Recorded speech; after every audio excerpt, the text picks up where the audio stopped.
Oh, you've tried to learn English for years. You still freeze at dinner tables. You still feel like a ghost in conversations. I was you, crying in an American kitchen because I couldn't say pass the salt without shame.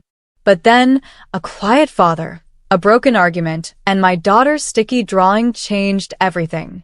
This is not a grammar lesson. This is my real story. How slow, imperfect English taught me love. Stay. You'll finally breathe. The dinner table shock. Imagine standing under a warm shower, then suddenly forgetting how water works. That's exactly how my first American family dinner felt. I was 23, fresh off a plane from a small town where English was a subject, not a heartbeat. And there I was, sitting at a long wooden table in Ohio, surrounded by 7 smiling strangers who spoke like a song I couldn't catch the rhythm of. My host's mom, Karen, passed a bowl of mashed potatoes. My ears caught a blur of sounds. Could you please, something, gravy? I nodded. I always nodded. Nodding was my English superpower. Except that time, they laughed. Not mean, but kindly. And I felt my face burn hotter than the gravy boat. Here's the thing your brain won't tell you when you're stuck. Shame freezes your ears first, then your tongue. Neuroscience backs this up. When you feel judged, your amygdala, that little almond-shaped alarm system, hijacks your auditory cortex. You literally stop hearing clearly. So that night, every "how was your day" sounded like a math problem in a dream. I sat there, gripping my fork like a lifeline, smiling at every pause. Inside, I was screaming, why can't I understand? I studied for years, but words like casserole and darn and bless your heart were not in my textbooks. I had memorized "to whom it may concern," but not "honey, could you scoot over?" That dinner lasted 45 minutes. It felt like 45 years. And when Karen asked, "More chicken, sweetie?" I said, "Yes, please," while she was actually asking if I wanted salad. She handed me a bowl of greens. I ate them in silence. That night, in my tiny guest room, I called my mother and whispered, "I'm not smart enough for this country." She said, "You crossed an ocean. You're smart enough. You're just new." But new felt like failure. New felt like everyone was a native speaker except me. Here's what I learned later, after years of teaching English learners and studying language acquisition. The first 6 months of immersion are neurological chaos. Your brain is literally rewiring. Dr. Cole at the University of Washington calls it the native language filter. Your brain is so used to your first language's sounds that it actively ignores foreign phonemes. You're not stupid. You're not lazy. You're just a computer running the wrong driver. And the only fix? Time. And tiny, embarrassing mistakes. But that night, I didn't know science. I only knew loneliness. I almost packed my bags. I almost quit. Until the quietest person at the table, Karen's husband, Jim, did something so small, so weird, that it cracked my frozen heart open. He didn't speak louder. He didn't slow down. He just pointed. He pointed at the chicken, then at my plate, then raised his eyebrows like a question. No words, just a gesture. And for the first time all evening, I understood. I nodded. He smiled. And that tiny yes became my first real English sentence in America. Because sometimes, love doesn't need perfect grammar. Sometimes, a pointed finger teaches you more than a textbook ever will. Your brain hates confusion, yes. But your heart just wants to be seen. And that night, I was seen, not as a foreigner, but as a human who was trying. So if you're reading this and you're stuck at that dinner table in your own life, feeling like you'll never speak clearly, never be understood, stay. Because the story doesn't end in shame. It ends in mashed potatoes and sticky little hands, and a love so simple you almost missed it. Frozen words, warm hearts. Let me ask you something strange. Have you ever tried to speak a language, and your mouth felt like it was full of wet cotton? Not painful, just stuck. Like the words were right there, behind your teeth, but someone locked the door. That was me for 3 months straight. Every morning, I woke up with a dictionary in my head and a padlock on my tongue. After that first embarrassing dinner table moment with the gravy boat, I swore I would do better. I would study harder. I would memorize every food word in English. I would never confuse water and gravy again. So I downloaded flashcards. I watched cooking shows. I learned casserole, mashed potatoes, stuffing, gravy. I wrote gravy on my hand with a pen so I wouldn't forget. But here's the cruel joke of language learning. Knowing a word and saying a word are two different planets. One lives in your brain. The other has to survive your throat, your breath, and the terrified look on someone's face while they wait for you to finish. The next family dinner came on Sunday. Same table. Same 7 faces. Same meatloaf. Karen asked me, "How was your week, sweetheart?" And I froze. Not because I didn't understand the question. I understood every syllable. How was your week? Simple. First semester English. But my brain, that traitor, suddenly forgot how to form a sentence. I had 1,000 things to say. I went to the library. I bought a bus pass. I saw a squirrel do something funny. But all that came out was, good. Week good. That's it. 2 words. After 7 days of life. Good. Week. Good. I wanted to disappear. To melt into the wooden floor and never speak again. But then something unexpected happened. Jim, the quiet dad who had pointed at the chicken, didn't nod and move on. He leaned forward. He looked me in the eye. And he said very slowly, "What did you do that was good?" Now, most people would have given up. Most people would have said, "That's nice," and switched to talking about football. But Jim waited. He actually waited. 4-5 full seconds, which feels like 5 years when you're the one who can't speak. He just sat there, patient as a tree, waiting for my frozen words to thaw. And because he waited, I tried again. I go library. Many books. Broken. Choppy. Ugly English. A 3-year-old American kid would have laughed at me. But Jim nodded slowly, like I had just recited Shakespeare. Library, he repeated gently, correcting my pronunciation without mocking. You went to the library. That's great. I love the library. Here's the neuroscience of that moment, and I want you to tattoo this on your brain. Patience is a neurological key. When someone waits for you to speak without interrupting, without finishing your sentences, without checking their phone, your brain's Broca's area. The part responsible for speech production gets a signal that says it's safe. Take your time. And when your brain feels safe, it stops panicking. The cortisol level drops. The working memory comes back online. And suddenly, words that were locked behind a door start walking out on their own. Dr. Alyssa Newport, a psycholinguist at Georgetown, found that language learners need approximately 30% more processing time than native speakers. That's not a defect. That's just physics. Your brain is literally building new highways while driving on them. Of course you're slow. Of course you stutter. Of course you say good week good like a broken robot. That's not failure. That's construction traffic. But here's what textbooks don't tell you. Most native speakers won't give you that 30% extra time. They'll get impatient. They'll interrupt. They'll finish your sentence for you, and usually get it wrong, which makes you feel even more invisible. That's why finding your people is more important than finding your vocabulary. Because the right people, they don't care about your speed. They care about your effort. Jim and Karen were my right people. Every Sunday dinner, they asked me questions. Simple ones. What did you eat for lunch? What color was the bus? Did you see a dog today? And every time I answered in my broken, ugly, beautiful English, they listened like I was telling them the secrets of the universe. The teenage kids sometimes got bored.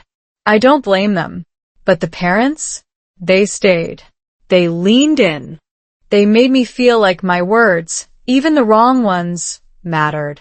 One night, I tried to say, I'm tired because I walked to the store.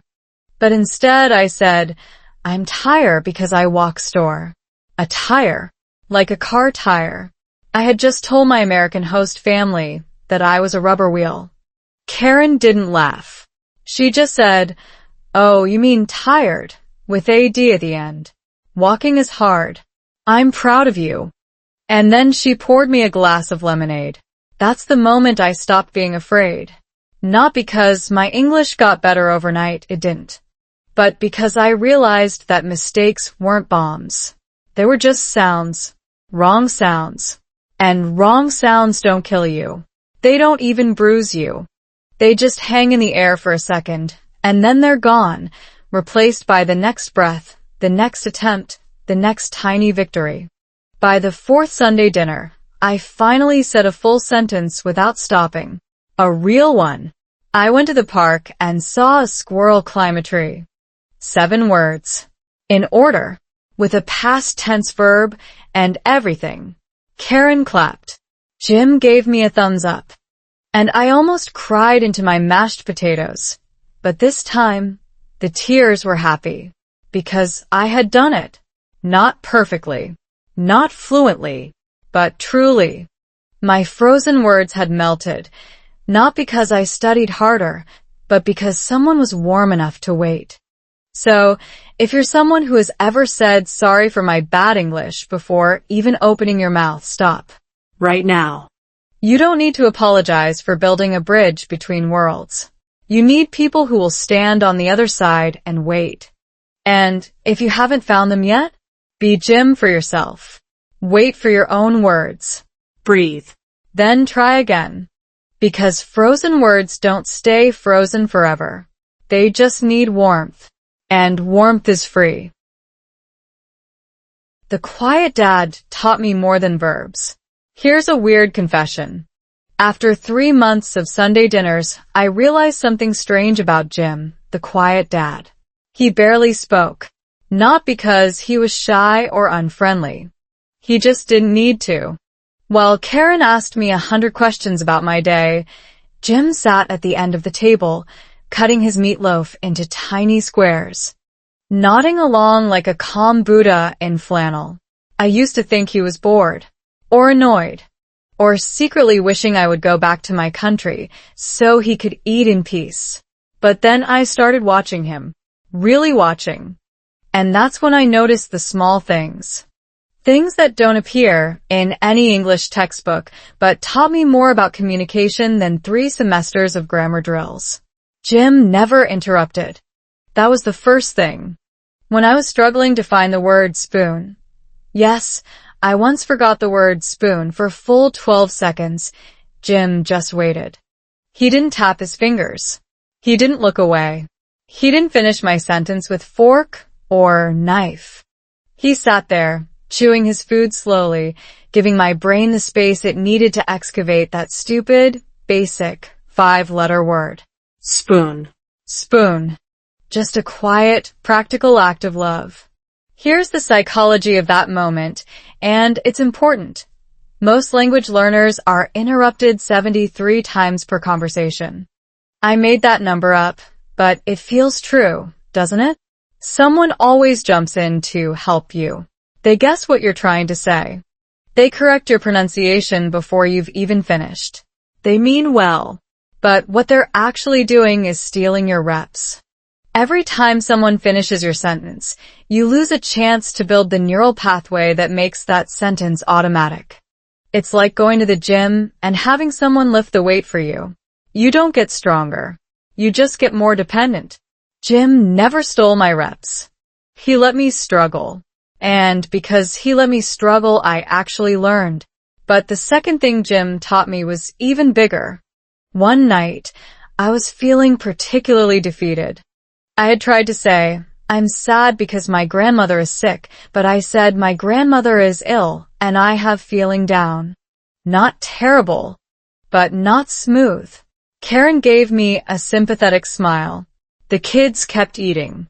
But Jim stood up, walked to the kitchen, and came back with a small piece of paper and a crayon. A crayon, like I was 5 years old. He drew a stick figure with a tear on its face. Then he drew a heart next to it. Then he pointed at me, then at the heart, then at the crying face. And he said 2 words. You miss. That's all. 2 words. You miss. But somehow that broken, minimalist English reached me more than any perfectly conjugated sentence could have. Because Jim didn't need verbs and adverbs to connect. He needed presence. And a crayon. Dr. Albert Mehrabian, a psychologist at UCLA, famously found that only 7% of communication is words. 38% is tone of voice. 55% is body language. Jim understood this intuitively, even if he had never read a psychology paper. He communicated through pointing, drawing, nodding, and the occasional thumbs up. And you know what? I understood everything. Not because my English was good, it was still terrible, but because Jim's love was loud enough to bridge the gap. The third lesson came during a snowstorm in December. The power went out. No lights, no heat, no phone. Just candles and cold. I was scared. Not because of the storm, but because I didn't have the English to ask what to do. My brain went blank.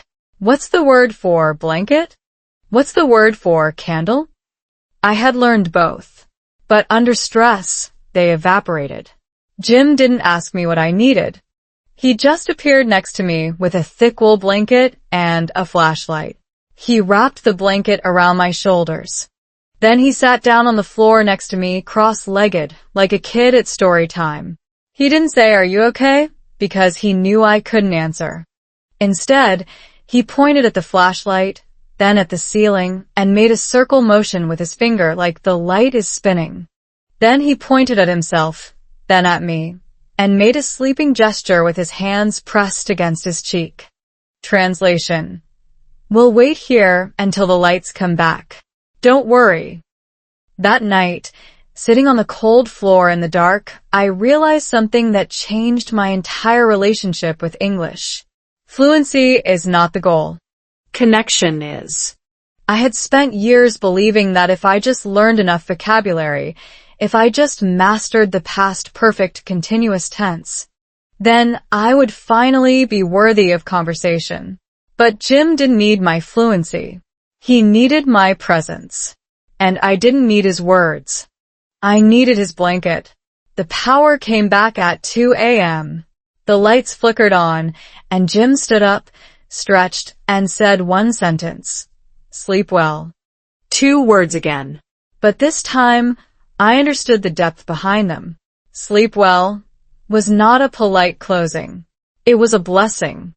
A quiet prayer from a man who had just spent 4 hours sitting on the floor with a scared foreigner, saying almost nothing, but communicating everything. Over the next year, Jim probably taught me 50 English words. That's not many. But he taught me 1,000 unspoken lessons about patience, kindness, and the weird, wonderful fact that you don't need perfect grammar to be understood. You just need to show up. And maybe carry a crayon. So if you're out there, struggling with English, feeling like your mouth is full of wet cotton and your brain is a locked room, find your Jim. Or be your own Jim. Give yourself the silence. You need to find the word. Draw a picture if you have to. Point at things. Use your hands. Because the people who matter will wait. And the ones who don't, they were never your audience anyway. Small love moments don't come from perfect sentences. They come from a quiet man wrapping a blanket around your shoulders in the dark. They come from a crayon drawing of a heart and a tear. They come from someone saying you miss instead of you are experiencing a state of longing due to geographic separation from your familial support system. Love is simple. English is just the tool. And you already have everything you need. When I misunderstood past the salt, let me tell you about the most humiliating 15 seconds of my entire American life. And trust me, I have a long list. But this one still makes me laugh so hard I snort. Even though at the time I wanted the floor to open up and swallow me straight to the center of the earth. It was the sixth Sunday dinner. I was starting to feel almost confident. Almost. I had survived the gravy disaster. I had survived forgetting the word spoon. I had survived Jim's silent staring sessions. So when Karen put a steaming pot roast on the table, I thought, okay, I've got this. I'm basically an American now. That was my first mistake. Confidence without skill is just a disaster waiting to happen. The table was full. Karen, Jim, their 3 teenage kids, a visiting aunt from Florida, and me, the foreigner who still said good week good like a malfunctioning GPS. The aunt, whose name was Peggy, had a thick southern accent that turned every word into honey. She looked at me with kind eyes and said, "Well, bless your heart, honey. Can you pass the salt?" I heard pass the salt. Simple, right? Pass the salt. I reached for the salt shaker, a little glass thing with holes on top. But here's the problem. In my country, we don't pass salt shakers. We have small bowls of salt on the table and you take a pinch with your fingers. So my brain, still translating everything through my native cultural software, heard pass the salt, but visualized a bowl of loose salt. And in my country, when someone asks for salt, you don't hand them the bowl. You take a pinch and sprinkle it on their food for them. It's a sign of respect, a hospitality thing. So that's what I did. I picked up the salt shaker, the wrong object entirely, looked at Peggy's pot roast, and started shaking salt directly onto her meat. Shake, shake, shake. Like a little salt fairy. Everyone froze. Peggy stared at her now overly salted pot roast. Karen's mouth hung open. Jim put down his fork. And I, completely oblivious, smiled and said, "You're welcome." Silence. Then the youngest daughter, maybe 12 years old, burst out laughing. Not a polite giggle. A full-throated, head-thrown-back, tears-streaming laugh. Then the aunt joined. Then Karen. Even Jim, quiet, stoic, unshakable Jim, let out a low chuckle that sounded like a lawnmower starting. And I sat there, salt shaker still in hand, realizing that I had done something very, very wrong. Peggy, to her eternal credit, didn't get angry. She just looked at her salted pot roast, then at me, and said, "Sugar, I asked you to pass the salt, not to baptize my dinner in it." Then she laughed so hard, she had to put her napkin over her face. I wanted to die. Not metaphorically. Literally. I wanted the earth to open its warm, forgiving crust and swallow me whole. My face was so hot I could have fried an egg on it. I stammered, I'm sorry, I thought in my country, but I didn't have the words to explain. My English collapsed into rubble. All that was left was sorry, like a broken record. Here's the neuroscience of shame, and I'm giving you this because it will save your life someday. When you feel humiliated, your brain releases a cocktail of stress hormones, cortisol, adrenaline, norepinephrine.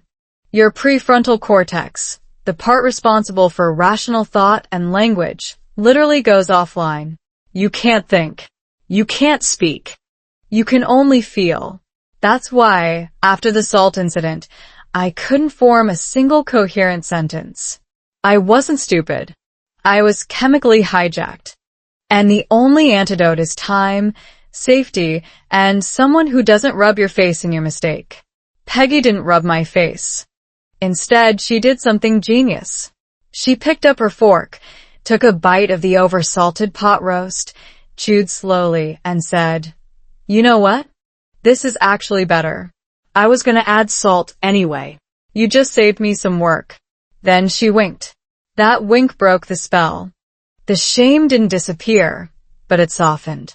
The laughter around the table changed from laughing at me to laughing with me. Even I started laughing. A weak, embarrassed laugh at first, then a real one. Because Peggy had just taught me something more valuable than any grammar rule. Mistakes are only disasters if you can't laugh at them. The moment you laugh, you take away shame's power. You become human again. Later that night, after dinner, I found Peggy in the kitchen washing dishes. I apologized again, properly this time, using my best English. I am very sorry. I did not understand. In my country, we sprinkle salt for guests. It is an honor. She put down the sponge, turned to me, and said something I will never forget. Honey, don't ever apologize for being different. The world has enough people who do everything right. It needs more people who sprinkle salt on the wrong thing and mean well. I cried in the kitchen that night. Not from shame. From relief. Dr. Breen Brown, the shame researcher, says that vulnerability is not weakness. It's the courage to show up when you can't control the outcome. That night, I showed up as a foreigner who didn't know how salt works in America. And instead of being exiled, I was embraced. Not because my English was perfect, but because my heart was visible. Peggy saw me trying. And that was enough. So, if you're learning English and you've ever done something monumentally stupid, and you will, I promise you, you absolutely will.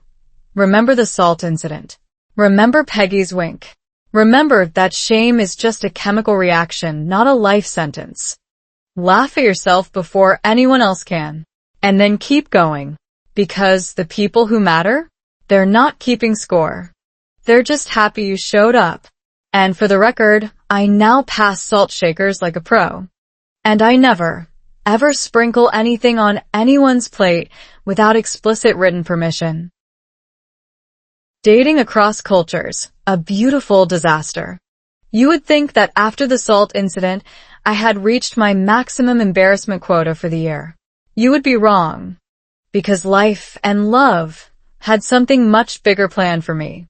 Something that involved a boy, a botched pickup line, and a misunderstanding so ridiculous that I still wake up cringing at 3 a.m. Let me introduce you to David. David was Karen's nephew.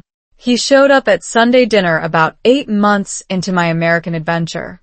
Tall, messy brown hair, a smile that looked like he knew a secret you didn't. He was 25, worked at a bike shop, and had the kind of easy confidence that comes from never having to ask, how do you say fork in your own language? I hated him immediately. Not because he was mean, because he was perfect. And I was still a walking grammar disaster. The first thing David said to me was, so, I heard you're from a place where they sprinkle salt for people. That's cool. I once put ketchup on a pizza in Italy. We're both international criminals. I laughed. Then I panicked because I didn't know the word for criminal and briefly wondered if he was accusing me of something. But his eyes were kind. Teasing but kind. And that's how the trouble started. Over the next few weeks, David found excuses to be around. He borrowed his aunt's kitchen. He forgot his phone at their house. He showed up with extra pizza and asked if I wanted to practice English, which was adorable because his idea of practicing was talking at full speed about bicycle gears while I nodded and smiled like a dashboard bobblehead. I understood maybe 40% of what he said. But 40% of David was better than 100% of anyone else. Here's the truth about dating across a language barrier that no rom-com will ever tell you. You will misunderstand everything. And sometimes that's hilarious, and sometimes it's heartbreaking, and you won't know which until it's too late. The first real disaster happened at a coffee shop. David asked, do you want to hang out this weekend? I heard, do you want to hang up this weekend? Hang up. Like a phone. I thought he was asking if I wanted to end our conversation. Permanently. So I said, no please, I like talking to you. He looked confused. Then he slowly repeated, hang out. Not hang up. Then he laughed so hard coffee came out of his nose. And I sat there, mortified, realizing I had just declared my affection because of a single preposition. But David didn't run. That's the first thing I learned about healthy cross-cultural dating. The right person finds your mistakes endearing, not exhausting. He started speaking slower. He repeated himself without being asked. He never once said, "Never mind," when I didn't understand, which is the most annoying phrase in the English language, by the way. Never mind is code for "you're not worth the effort." David never said it. He said, "Let me try that again," which is code for "you are worth every extra second." The second disaster was bigger, much bigger. David invited me to his friend's birthday party. A real American party. With loud music, fast talking, and inside jokes that reference TV shows I had never seen. I was terrified. But I went because that's what brave people do. They show up even when their stomach is doing gymnastics.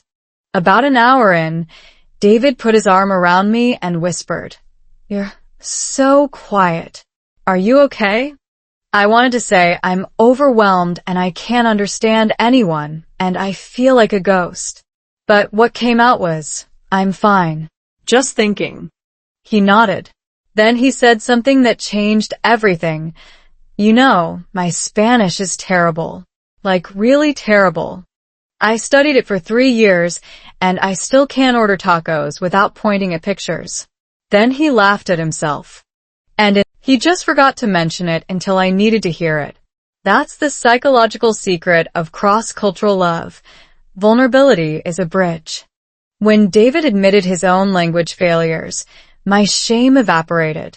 Suddenly, we weren't native speaker and learner. We were just two people who had both said dumb things in foreign languages. The power imbalance disappeared. And when the power imbalance disappears, real connection begins. The third disaster was my masterpiece. We were sitting in his car after a date, and I wanted to say, "I'm lucky to have met you." But my brain, that beautiful traitor, mixed up the words for lucky and sticky. So instead, I looked deep into his eyes and said, "I'm sticky to have met you." Sticky. Like glue. Like a piece of tape. David froze. Then his face went through 7 emotions in 3 seconds. Confusion, concern, realization, joy, disbelief, love, and finally, the biggest laugh I had ever heard from him. He laughed for a full minute. Then he grabbed my hand and said, "You're not sticky. You're adorable. And I'm sticky to have met you too." That became our thing. Sticky. We said it for years. At our wedding, David's best man gave a speech about how love is finding someone whose weirdness matches your weirdness. And then he held up a bottle of glue. I cried. Everyone laughed. It was perfect. Dr. John Gottman, the famous relationship researcher, found that couples who laugh together during conflict or embarrassment have a significantly higher chance of staying together. Laughter is not just fun. It's a neurological signal that says we are safe, we are connected, and this problem is not bigger than us. David and I laughed through every misunderstanding. When I said, "I'm full of soup" instead of "I'm full," thank you for the soup. When I asked if his mother was a cow instead of a cook. When I told his grandmother that she looked old and beautiful, which she actually loved because she had a great sense of humor. Here's what I want you to take from this section. If you're learning English and terrified of dating a native speaker, stop. Just stop. The right person will not judge your grammar. They will collect your mistakes like treasures. They will laugh with you, not at you. And they will understand that sticky is not an error. It's a love language. A weird, beautiful, accidentally perfect love language. So go ahead. Say the wrong thing. Mispronounce sheet in front of their parents. Call a kitchen utensil a food grabber. The people who matter will stay. And the ones who leave, they were just saving you time. The argument we had in broken English. Here's something they don't put in romantic comedies. After all the cute misunderstandings, the sticky confession, the coffee shop prepositions, the accidental cow mother incident, David and I had our first real fight. And it wasn't cute. It wasn't funny. It was ugly and raw, and it happened entirely in broken English. Both sides. Because here's the secret no one tells you about cross-cultural relationships. When you're both emotional, your language level drops to the floor. Native speakers stop sounding like professors. Learners stop sounding like students. Everyone just sounds like scared children who forgot how words work. It happened on a Tuesday. A meaningless Tuesday. The kind of day that should have been forgettable, but instead became a scar. David had been stressed about work. His bike shop was losing money. He was short with me all week, and I, being a sensitive soul who still translated every tone in my head, assumed he was angry at my English. That's the curse of the language learner, by the way. Whenever someone is upset, you assume it's your fault. Your accent. Your slow processing speed. Your existence. Are you mad at me? I asked. No, he said, but his jaw was tight. Then why are you talking like that? I pushed. Like what? He snapped. And just like that, the bomb went off. I don't remember every word, but I remember the feeling. My chest got hot. My throat closed up. I tried to say, I feel like you're punishing me for something that isn't my fault, but what came out was, you angry me wrong. 3 nouns and a guess. David threw his hands up and said, see, this is impossible. We can't even fight properly because you don't have the words. And there it was. The thing I feared most. He said the quiet part out loud. You don't have the words. I cried. Not pretty crying. Ugly, snotty. Can't breathe crying. Then I said the only full sentence I could manage. Then maybe we should stop. Stop. Such a small word. Such a nuclear bomb. David's face changed. The anger drained out, replaced by something that looked like panic. I didn't mean that, he said. I just meant, but I was already walking to the door. I walked 2 blocks in the rain. No jacket. No phone. Just me and my broken English and the horrible, heavy thought that he was right. I didn't have the words. Maybe I never would. Maybe love needed fluency, and fluency was a mountain I would never climb. Here's the neuroscience of that moment, and I'm giving it to you because it will save your relationship someday. When humans are in emotional distress, the brain's language centers literally shrink in activity. fMRI studies show that during intense anger or sadness, Broca's area, the part that produces speech, reduces its blood flow by up to 40%. You're not stupid. You're not failing. You're having a neurological shutdown. And no amount of vocabulary flashcards can fix a brain that's drowning in cortisol. The only fix is safety. Calm. Time. I sat on a park bench in the rain, shivering, feeling like the biggest fool in Ohio. And then I heard footsteps. David. He had found me. He was also crying. His face was red. He sat down next to me, didn't say anything for a full minute, and then he did something I will never forget. He took out his phone, opened the Notes app, and started typing. Then he handed me the phone. This is what he had written. I'm sorry.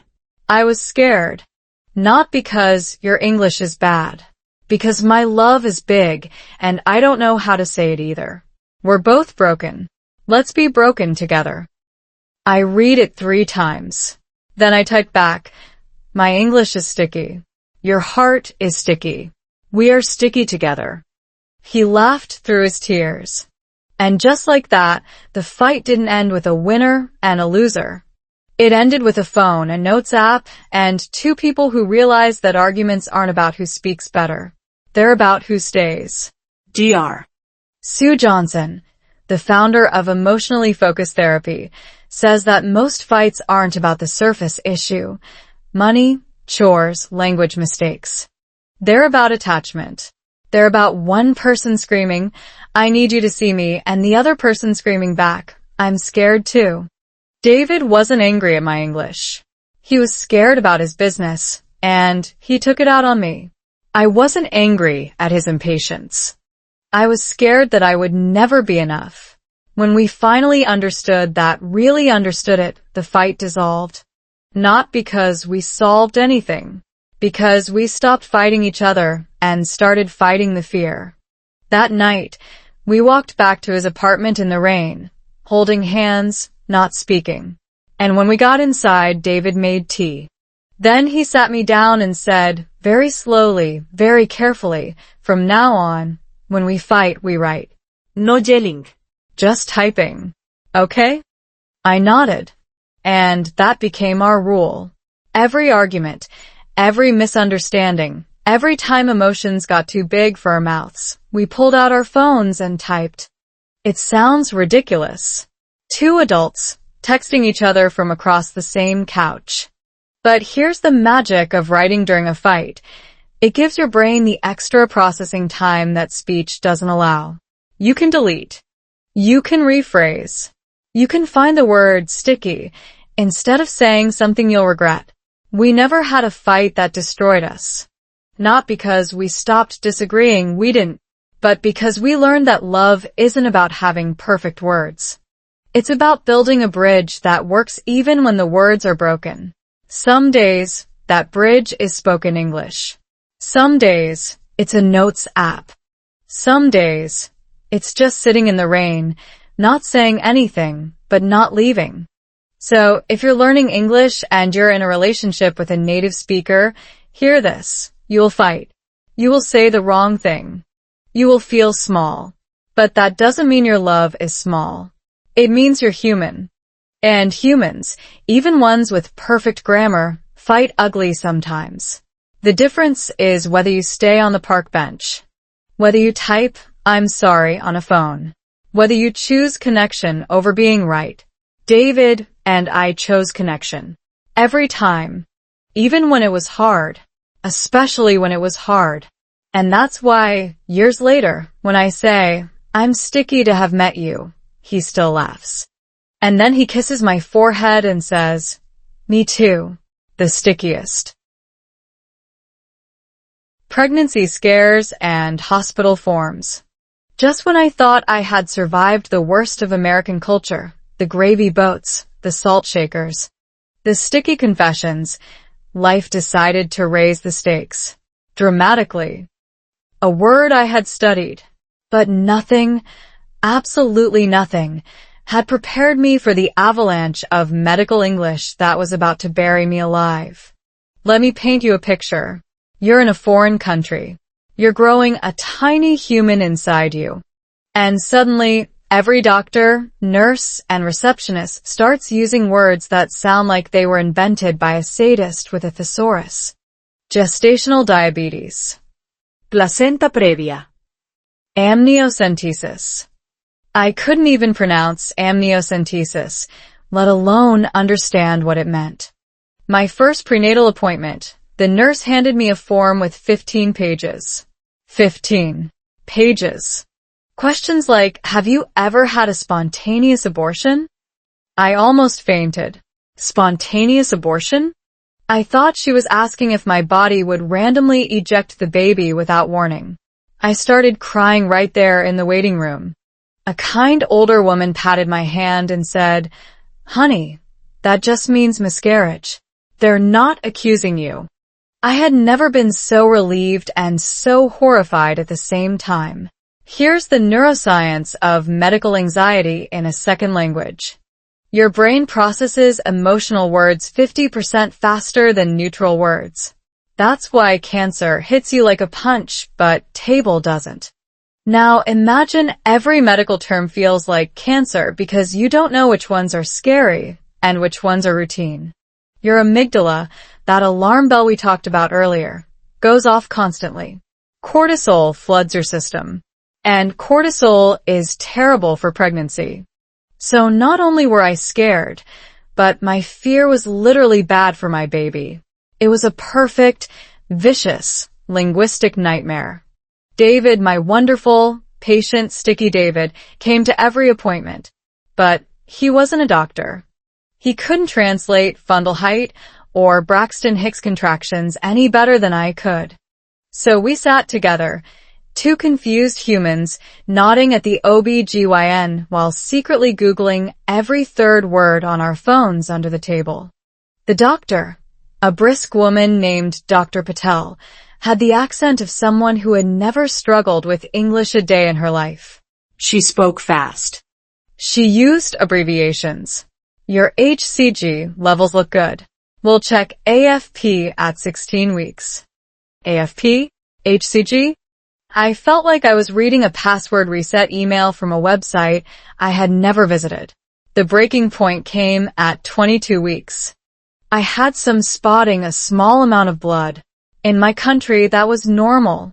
In America, apparently, it was a 5-alarm fire. The nurse on the phone said, "Come to labor and delivery immediately." Labor and delivery. I knew those words separately. Together, they sounded like the name of a horror movie. We rushed to the hospital. They put me in a room with machines that beeped. A resident came in and said, "We need to rule out placental abruption." Rule out? Placental abruption? I looked at David. He looked at me. Neither of us had any idea what was happening. I started shaking. Not from the spotting. From the terror of not understanding. That's when a miracle happened. A nurse named Maria walked in. She was older, maybe 60, with gray hair and tired eyes. She looked at my chart, then at my face, and said, "You're not from here, are you?" I shook my head. She said, "Okay, Here's what's happening. slow." Simple. Your placenta is the baby's food bag. Abruption means the food bag is pulling away from the wall. That's bad. But we don't think you have it. We just need to check. That's all. One thing at a time. She didn't use a single medical term I didn't understand. Food bag. Pulling away. Check. That was it. And suddenly my cortisol dropped. My shoulders came down from my ears. I could breathe. Dr. Jerome Groopman, in his book, How Doctors Think, writes that the single most important skill in medicine is not diagnosis, it's communication. Maria understood that. She didn't need to impress me with her vocabulary. She needed to calm me with her clarity. And she did. The tests came back normal. No abrupción. Just a tiny, harmless bleed. But I will never forget Maria because she taught me something that changed my entire relationship with English. You don't need to know every word. You need to know the right words. And sometimes, food bag is the right word. The pregnancy continued. I learned a new medical term every week. Effacement meant thinning. Dilation meant opening. Meconium meant first poop, which, by the way, is a terrifying word for something so silly. I made flashcards. I practiced saying epidural until it didn't feel like a dinosaur name. And every time I felt stupid, I remembered Maria. She didn't judge me for not knowing placental abruption. She just translated, because that's what good people do. They don't make you feel small for not knowing. They build a ladder. The final scare came at 38 weeks. I hadn't felt the baby move for a few hours. In America, that's another 5-alarm fire. We rushed to the hospital again. This time, a different nurse, young, impatient, with earbuds around her neck, said, "You need a non-stress test." Non-stress test. Those words sounded like a lie. Any test is stress.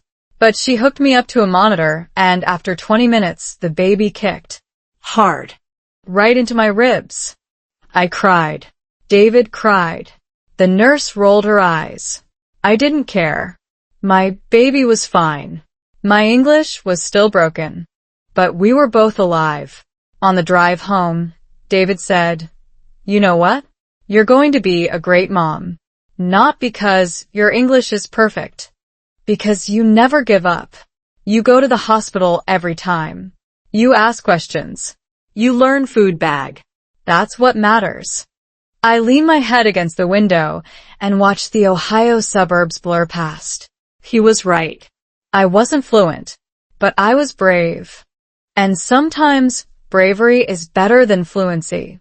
If you're learning English and you're terrified of doctors, of forms, of not understanding what's happening to your own body, find your Maria. Ask for simple words. Bring a friend. Use Google Translate. And remember that your fear is not a failure. It's a signal that you care. And caring? That's the most fluent thing you can do. 3 weeks later, I gave birth to a screaming, perfect 7-pound girl. And the first thing I said to her, through tears and exhaustion, was not in English. It was in my native language. Because love doesn't need translation. But if I had to translate it, it would be, "Welcome to the world, little one. Your mom is sticky." But she showed up. Teaching my American kids my mother tongue. My daughter, Lily, was born on a Tuesday. She came out screaming, red-faced, and absolutely furious at the world. I loved her immediately, the way mothers do, a love so big it feels like your ribs might crack. But here's something no one warned me about. When you raise a bilingual child in America, you don't just teach them words. You teach them which version of you gets to show up. And that's where things got complicated. For the first 2 years, Lily only heard English. David spoke to her in English. The TV spoke English. The babysitter spoke English. I spoke English too, my broken, slow, heavily accented English, because I was terrified that if I spoke my native language, she would grow up confused. Or worse, she would sound like me, accented, foreign, less than. So I swallowed my mother tongue. I pushed it down like a stone. And every night, when I sang her lullabies, I sang them in English. The words were flat. The melodies were wrong. But I didn't know any other way. The shift happened when Lily was 2.5. She had learned to talk, really talk, in full sentences. Perfect American sentences. No accent. No hesitation. She said, "Mommy," like a native, with that casual, confident vowel that I could never quite nail. And one afternoon, she pointed at a butterfly and asked, "Mommy, what's that called in your language?" My language, not the other language. Mine. I stared at her for a long moment. Then I whispered the word in my mother tongue. She tried to repeat it. The sounds came out wobbly, childish, adorable. Close enough. She giggled. And then she said, "Say it again, Mommy. I like how your mouth moves." That was the crack. The tiny opening I needed. I started teaching her small words. The easy ones. Words for mother, for grandmother, for love. But here's where it got weird. Lily didn't just learn the words. She learned the sounds, the tones, the rhythm, the way my language rises and falls like a river. And somehow, watching her tiny American mouth form those foreign vowels, I felt something heal inside me. A part of me I had buried when I stepped off that plane in Ohio.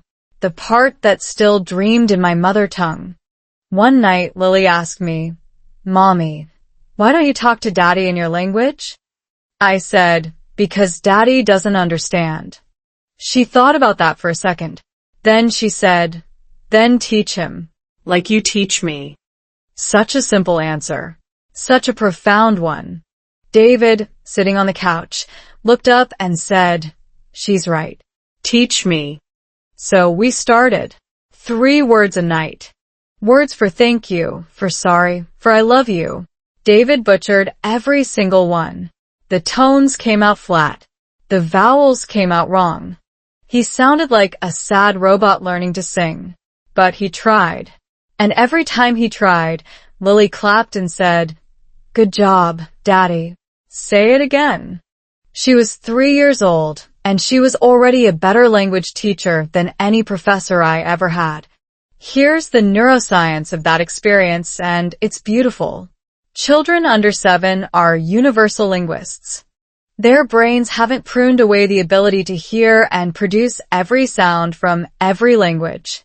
That's why Lily could say a foreign tone word with near-perfect accuracy after 3 tries, while David, a perfectly intelligent adult, still sounded like he was ordering soup.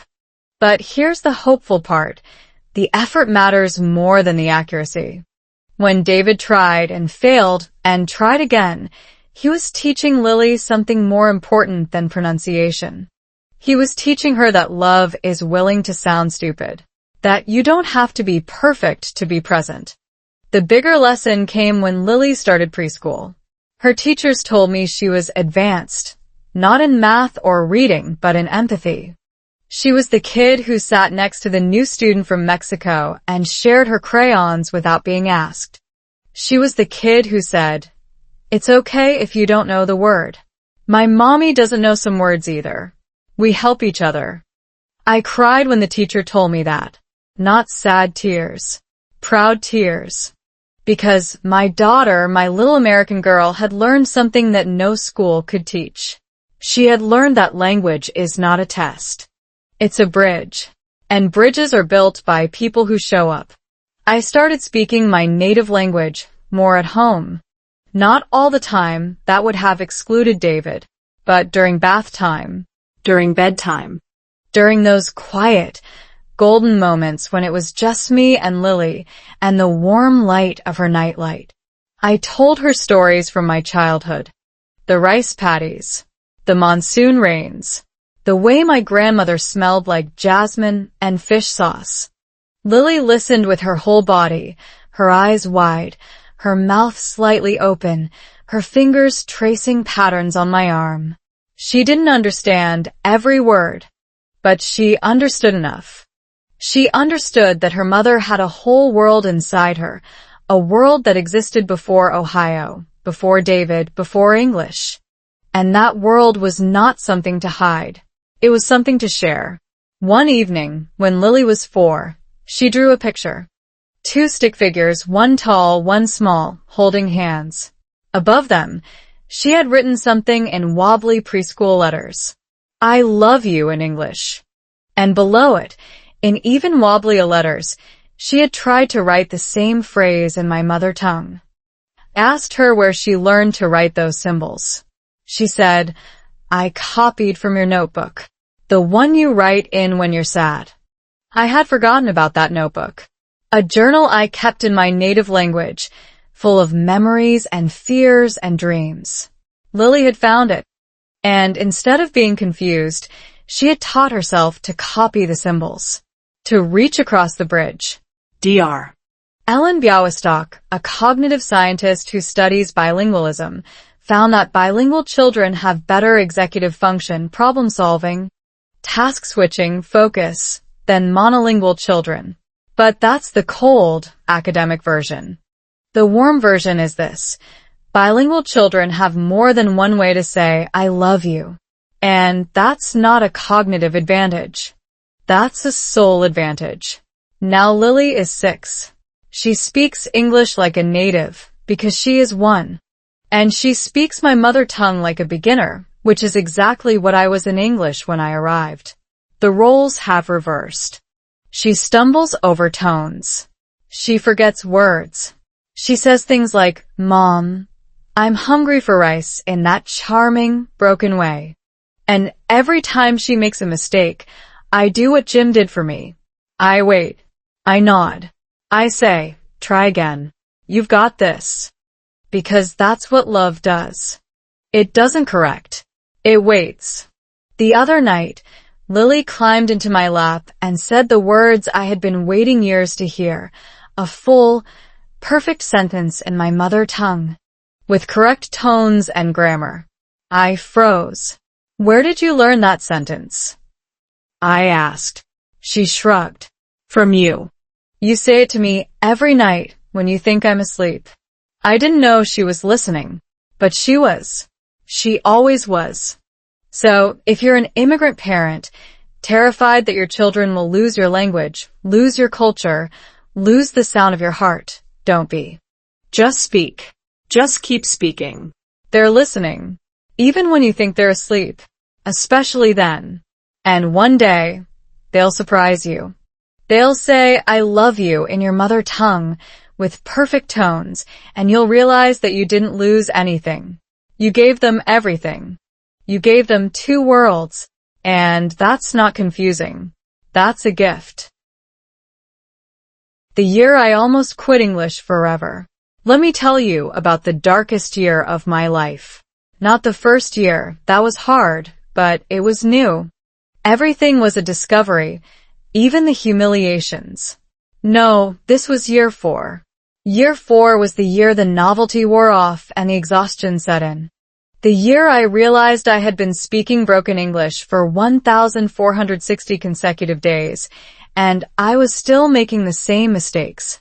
Still saying "good week good" when I meant my week was fine. Thank you for asking.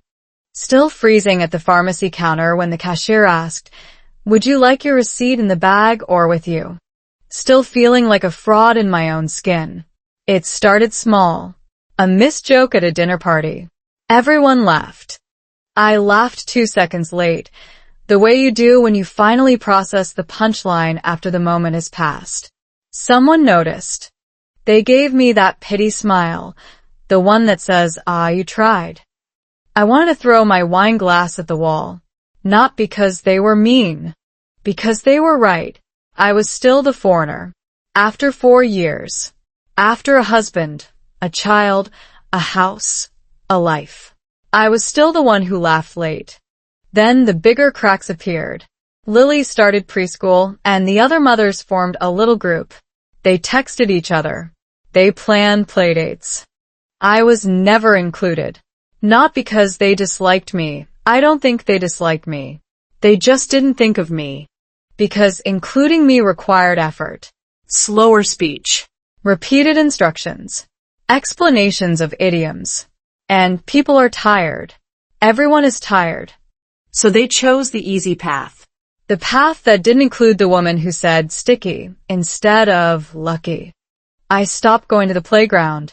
I stopped answering my phone. I started crying in the car. That's specific.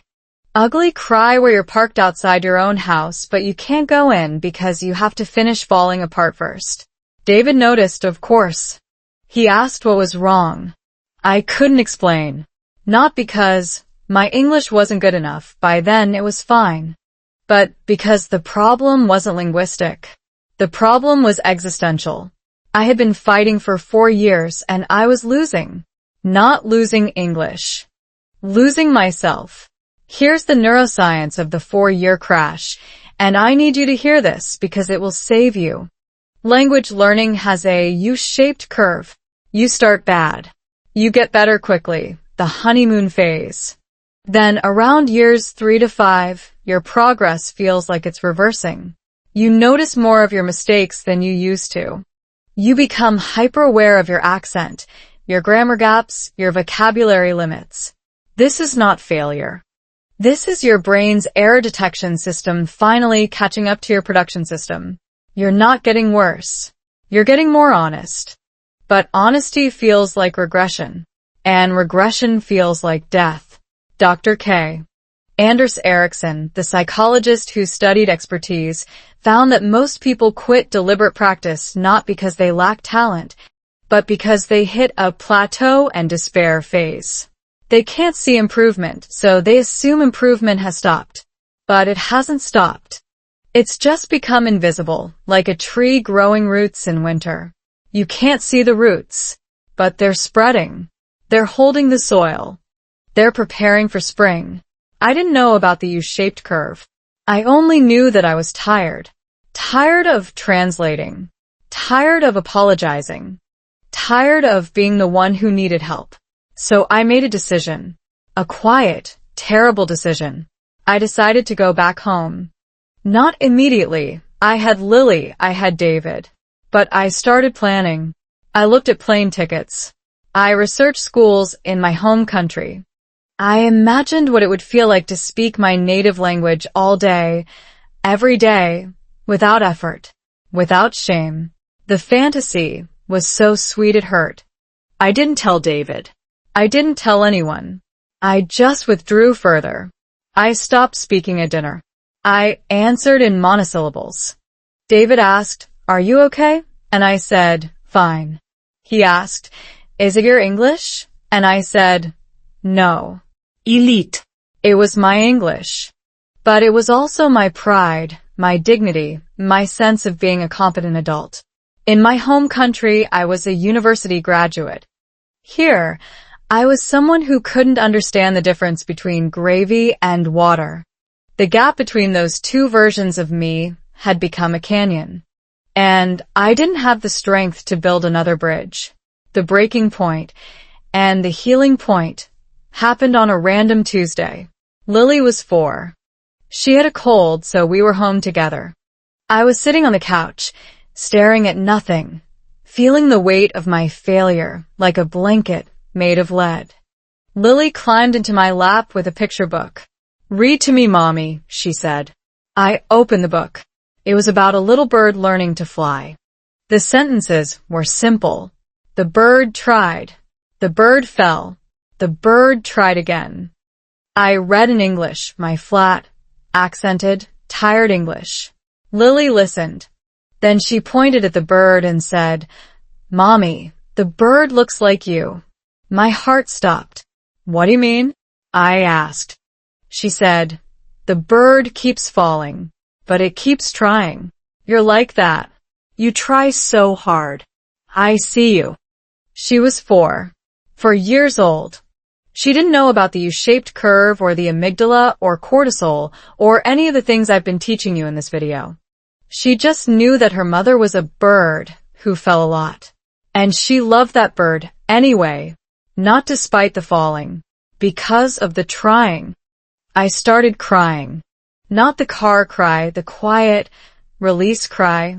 The kind where your shoulders drop and your chest opens and you finally let go of something you've been holding for too long. Lily wiped my tears with her tiny hand. Then she said, "Don't go, Mommy. I need your stories, even the broken ones." She didn't know I was planning to leave, but somehow she knew. Children always know. That night I told David everything. The plane tickets, the research, the fantasy of going home. He listened without interrupting. Then he said, "If you need to go, I'll come with you. But first, let me ask you something. Do you want to go home because you hate English? Or because you're tired of being brave?" I thought about it. "The second one," I whispered. He nodded. "Then let's be tired together. But let's not confuse tired with done. You're not done. You're just tired. And tired is fixable." He ordered pizza. We ate it on the couch, Lily between us, watching a cartoon about a talking sponge. And I realized something. I wasn't failing. I was in the bottom of the U, the deepest, darkest part. And the only way out, the only way, was to keep trying. Not because trying would magically make me fluent, but because trying was the whole point. The bird doesn't fly because it's good at flying. The bird flies because it refuses to stop trying. I deleted the plane tickets the next morning. Not because I was suddenly confident, because I was suddenly honest. Honest that I was tired. Honest that I was scared. Honest that I needed help. And honest that I had a 4-year-old who saw me, really saw me, and loved what she saw. That year didn't become easy, but it became possible. And sometimes possible is enough. So, if you're in year 4, or year 7, or year 12, if you're tired of laughing 2 seconds late, if you're planning plane tickets in your head, hear this: you are not failing. You are in the deep part of the U. And the only way to the other side is through. But you don't have to go alone. Find your Lily. Find the person who sees the bird, not the fall. And then keep trying. Just keep trying. Small love moments I almost missed. After the year, I almost quit. After the plane tickets and the crying in the car and the 4-year-old who saved my life, something shifted. Not dramatically. Not like a movie montage where the music swells and suddenly everything is perfect. No, the shift was quieter than that. Slower. It was the shift from looking for big, dramatic proof that I belonged to noticing tiny, almost invisible moments that had been there all along. Moments I had been too tired, too ashamed, too focused on my failures to see. Let me give you an example. Every morning, David wakes up before me. He always has. I used to think nothing of it. He's just an early riser, I'd tell myself.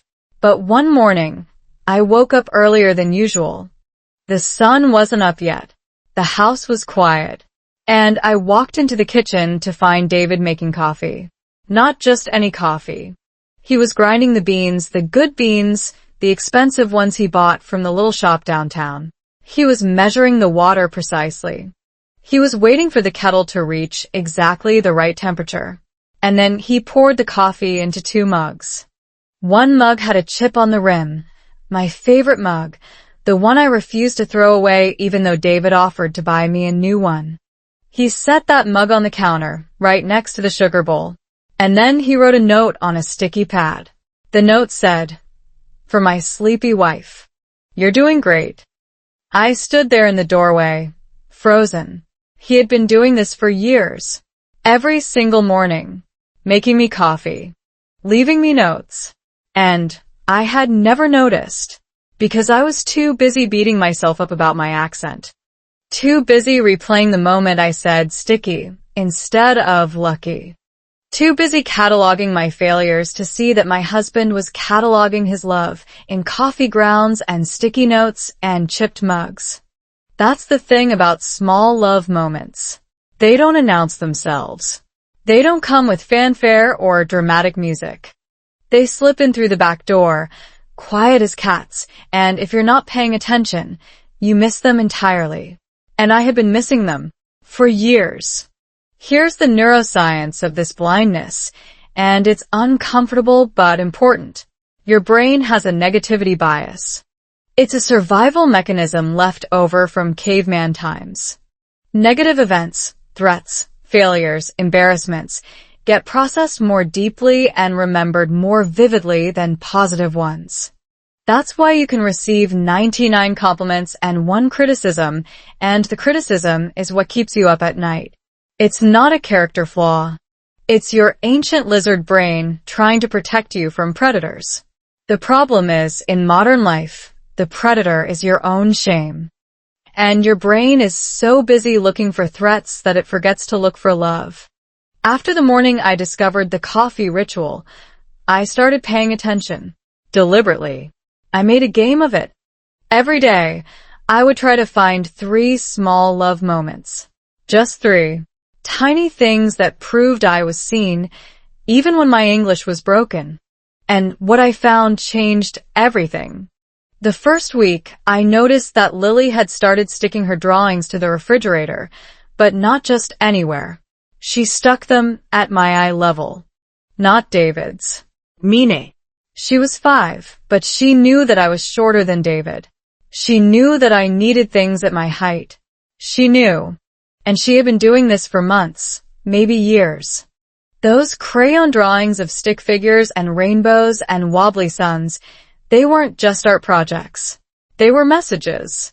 I see you, Mommy. I made this for you. It's at your eye level because you matter. I cried over a drawing of a purple cat. A purple cat with 3 legs and 1 giant eye. It was the most beautiful thing I had ever seen. The second week, I noticed that Karen, my old host mom, now my mother-in-law, had started texting me. Not calling. Texting. I had always assumed she preferred texting because she was busy. But then I realized the truth. She texted because she knew I struggled on the phone. Phone conversations have no visual cues. No lip movements. No gestures. They're pure audio, which is the hardest mode for a language learner. Karen had figured that out without me ever telling her. So she texted. Simple message. Thinking of you. Lily was so cute today. Let me know if you need anything. She didn't say, I'm texting because your phone English isn't great. She just texted, quiet accommodation. Unspoken love. Dr. Gary Chapman, the author of The 5 Love Languages, famously argued that people express and receive love in different ways. Words of affirmation, acts of service, receiving gifts, quality time, physical touch. But I think there's a 6th love language, and it's called accommodation. It's the willingness to adjust your behavior, your speed, your medium, your expectations, to meet someone where they are. Karen accommodated my phone anxiety. David accommodated my need for morning rituals. Lily accommodated my height. And I had almost missed all of it because I was too busy hating my own accent. The 3rd week I noticed something about Jim. The quiet dad. He had never stopped pointing at things. Even after my English improved, even after I could hold a conversation without freezing, Jim still pointed. He pointed at the butter dish when he thought I might want some. He pointed at the thermostat when the room got cold. He pointed at Lily's drawings on the fridge and gave me a thumbs up. At first, I thought it was habit. Then I realized it was intentional. Jim knew that pointing was my original bridge into English. He knew that the gesture had saved me on that first terrible night. And he kept doing it, not because I needed it anymore, but because he wanted me to remember where I came from, how far I had traveled. From a girl who poured water into gravy to a woman who could read bedtime stories without crying. Small love moments. They're everywhere. But they're shy. They hide in plain sight. They're the extra beat of silence before someone answers your broken sentence. The way your child adjusts their drawing to your height. The text instead of the call. The coffee made before you wake up. The finger pointing at the butter dish. Here's what I learned in that year of noticing. Love is not a grand gesture. Love is 1,000 tiny accommodations, repeated so often they become invisible. And the tragedy is not that love isn't there. The tragedy is that we stop looking. We get so caught up in our failures, our accents, our grammar mistakes, our sticky confessions, that we forget to look up. And when we look up, love is right there. Making coffee, sticking drawings, sending texts, pointing at butter. So, I want you to do something. Right now. Before you watch the next section of this video, I want you to think of 3 small love moments from your own life. Not the big ones, not the weddings, not the graduations, not the dramatic apologies. The tiny ones. The coffee notes. The refilled water glasses. The way someone slowed down their speech without being asked. Write them down if you can. Say them out loud if you're alone. Because the moment you name a small love moment, it stops being invisible. It becomes real. And real love, even the tiny kind, is the only thing that can outshine shame. I almost missed all of this. I almost went home. I almost left the coffee, the drawings, the texts, the pointing. But I stayed. And because I stayed, I saw. And because I saw, I healed. Not all at once. But moment by moment. Small love moment by small love moment. How slow English stories healed me. So, here's the part where I tell you the secret. The thing I discovered in year 5 after the coffee notes and the refrigerator drawings and the quiet pointing. The thing that turned me from a person who was surviving in English to a person who is finally actually living in it. And it's not what you think. It's not a textbook. It's not an app. It's not a grammar course or a fancy pronunciation program. It's something so simple, so stupidly obvious, that I almost missed it entirely. I started telling myself stories. Slow stories. In English. Out loud. When I was alone. Let me explain. After the year I almost quit, I still had bad days. Days when my accent felt like a brick in my mouth. Days when I said sheep instead of ship and watched the cashier's eyebrows do that tiny confused dance. Days when I wanted to crawl under the covers and never speak again. On those days, David would try to help. He'd say, "Your English is fine. Everyone makes mistakes." But I didn't believe him, because fine is not the same as free. And I wanted to be free. One afternoon, Lily was at preschool. David was at work. The house was empty except for me and a sink full of dishes. I was feeling one of those bad days coming on, that familiar weight in my chest, that voice in my head saying you'll never get there. You'll always be the foreigner. You'll always laugh 2 seconds late. And instead of crying, I did something random, something almost embarrassing. I looked at myself in the reflection of the kitchen window and started telling the story of my morning. Out loud. Slowly. This morning I woke up. The sun was coming through the window. It was yellow. Not orange. Yellow. I went to the kitchen. David made coffee. The coffee was hot. I drank it. Then Lily came downstairs. She was wearing purple socks. Only one sock matched. The other sock was green. I said, "Lily, your socks are different colors." She said, "I know, Mommy. I like it." Then she smiled.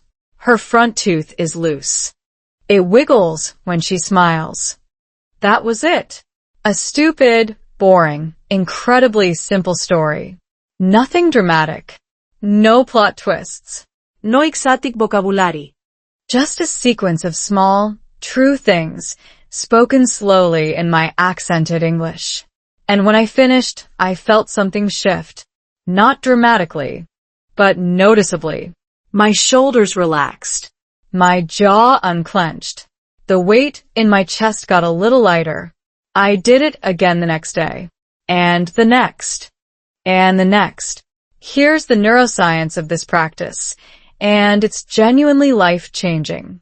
When you speak slowly, in simple sentences about familiar topics, your brain's Broca's area, the speech production center, operates without triggering the amygdala's fear response. Fast speech, complex grammar, and unfamiliar topics all raise the cognitive load. Your brain perceives that load as a potential threat, so it dumps cortisol into your system. Cortisol impairs recall, freezes your tongue, and makes you feel stupid. But slow speech? Simple stories? Those are low-load activities. Your brain doesn't feel threatened. So, it lets you speak. And the more you speak without fear, the more your brain rewires to make that speech automatic. Dr. Norman Doidge, in his book, The Brain That Changes Itself, calls this neuroplasticity. Your brain is not a fixed machine. It's a living, changing organ that rewires itself based on what you do repeatedly. Every time I told myself a slow, simple story in English, I was carving a neural pathway. Not a highway, at first just a dirt trail. But a dirt trail that got wider and smoother every time I walked it. Eventually those dirt trails became roads. Then highways. Then I didn't have to think about it anymore. The words just came. But here's the weird part. The stories didn't stay boring for long. Because once I started telling my mornings, I started telling my memories. My childhood. The rice paddies. My grandmother's kitchen, which smelled like fish sauce and jasmine. The first time I saw snow, actual snow, falling on Ohio, and how I stood outside for 20 minutes while it melted on my tongue.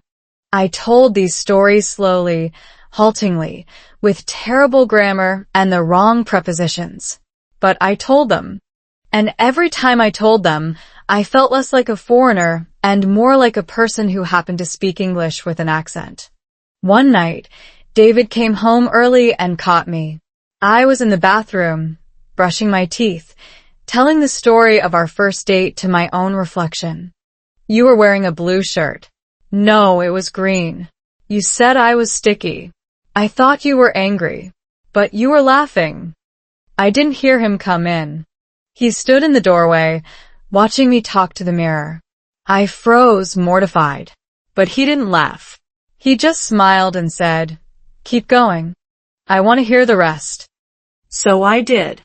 I told him the story of our first date, in slow, broken, imperfect English, while he leaned against the doorframe and listened. When I finished, he said, "That's the best version of that story I've ever heard. Not because of the words, because of you." That's when I understood the real magic of slow English stories. They're not about improving your grammar. They're about reclaiming your voice. When you learn a new language as an adult, you don't just learn new words. You become a slightly different person, someone who stumbles, who apologizes, who laughs late. That person is not the real you. That person is fear wearing a mask. But when you tell your own stories slowly in your own time, on your own terms, you peel off the mask. You remember who you were before the shame, and you realize that person is still there. She just needed a slower pace. I started recording myself. On my phone.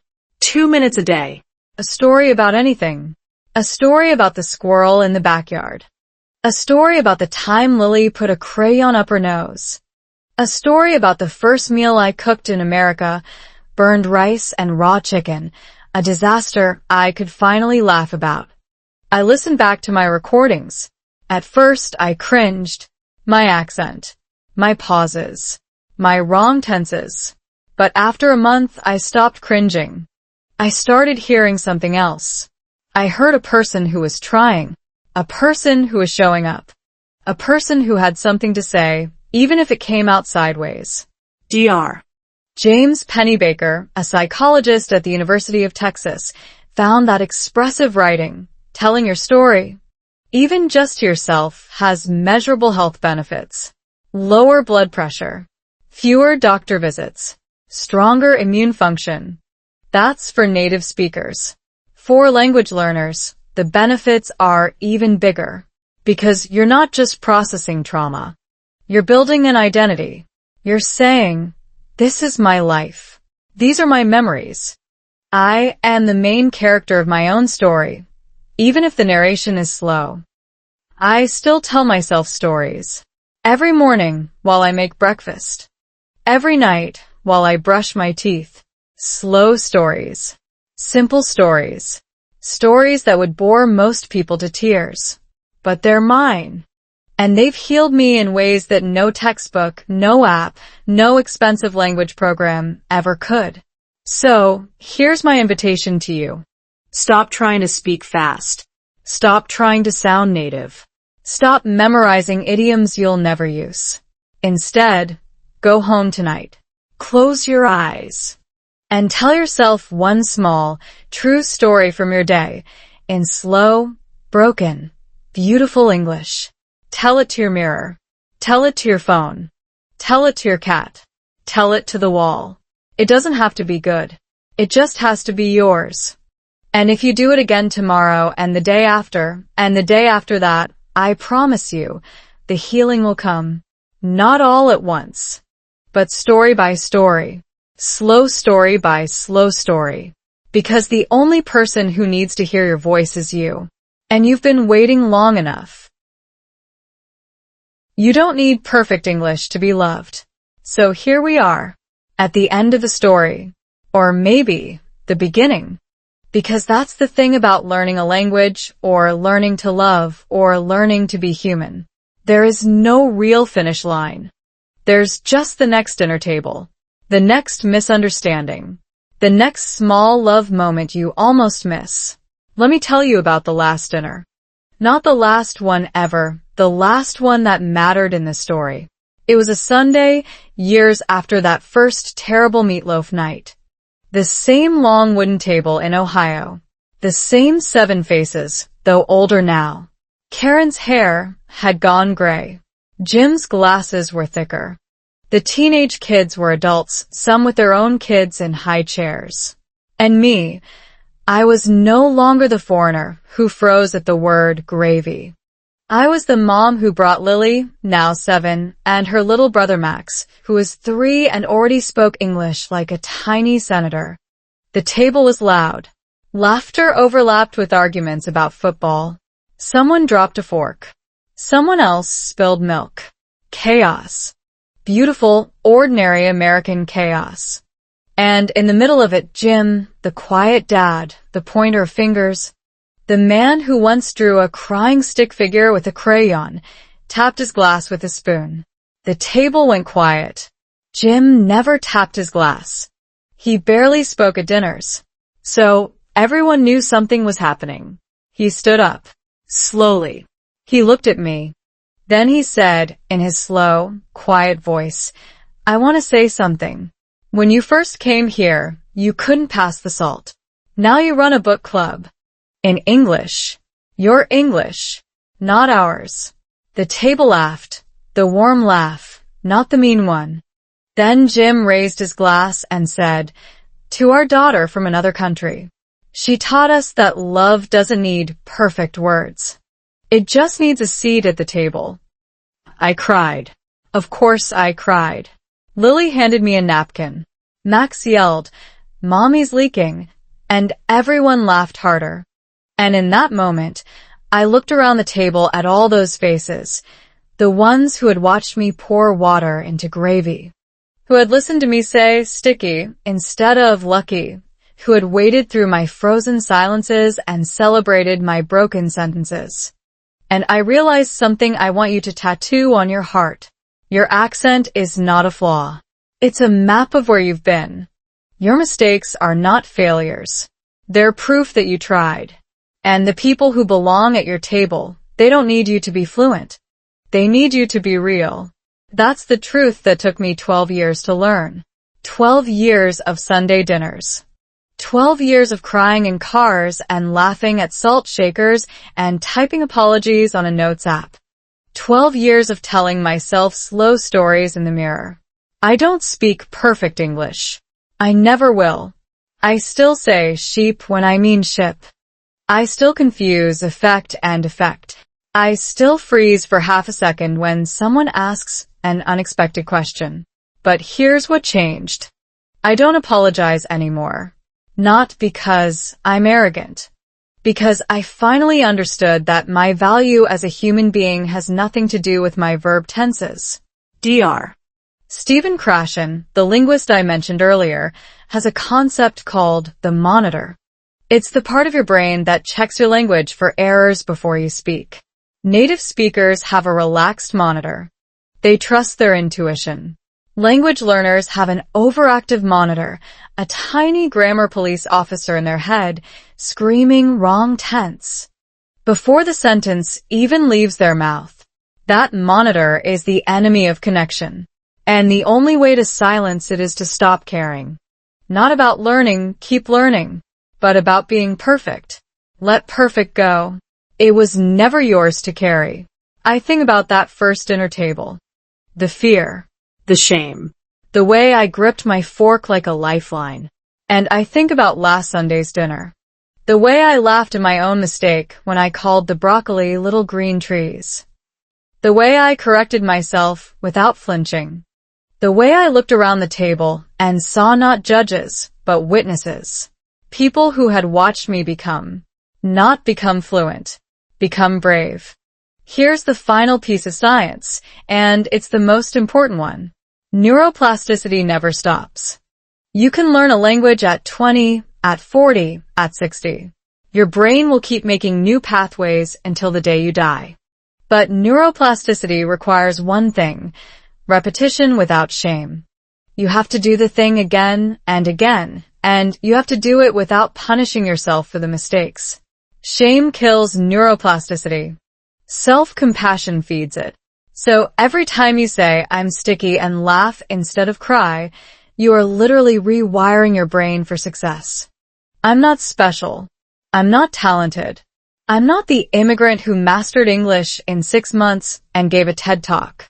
I'm the immigrant who took 12 years to feel okay at dinner, who still texts her mother-in-law instead of calling, who still practices her TH sound in the shower. I'm sticky. And I'm finally okay with that. So here's my question to you, the one I promised at the very beginning of this video. Do you see small love moments? Not the big ones. The tiny ones. The coffee made before you wake up. The drawing stuck at your eye level. The person who waits 5 seconds for you to find a word spoon. The text instead of the call. The finger pointing at the butter dish. Do you see them? Because they are everywhere. They have always been everywhere. You just had to stop looking at your failures long enough to look up. American family dinners taught me simple love. Not the love in movies, dramatic, loud, perfectly scripted. The real love. The love that refills your water glass without being asked. The love that draws a crying stick figure with a crayon. The love that says you miss when you can't find the words for, I am experiencing a state of longing for my homeland. That love doesn't need perfect English. That love needs you to show up. Messy. Sticky. Real. You are not too broken to be loved. You are not too slow to be understood. You are not too foreign to belong. You are exactly where you need to be. And your table is waiting. Pull up a chair. Soft, warm music fades in. You speak slowly, directly to the camera, with a gentle smile. So, here's the question I leave you with tonight. You've just spent 90 minutes inside my real American story. The gravy disasters, the sticky confessions, the quiet father with a crayon, the daughter who saved me with a purple cat drawing. But now it's your turn.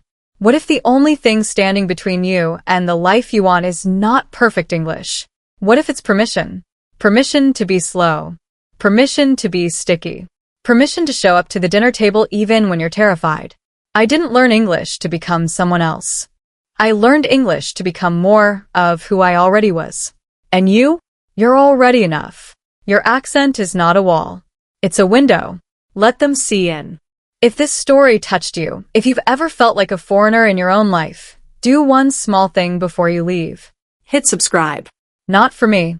For the version of you that's about to start telling her own slow stories. Ring the bell. Share this video with one person who needs to hear that love doesn't need perfect grammar. Because the next story, it could be yours. And I can't wait to hear it. One slow, beautiful word at a time. See you at the table. Screen fades to black with channel logo and text. Subscribe for more slow English stories.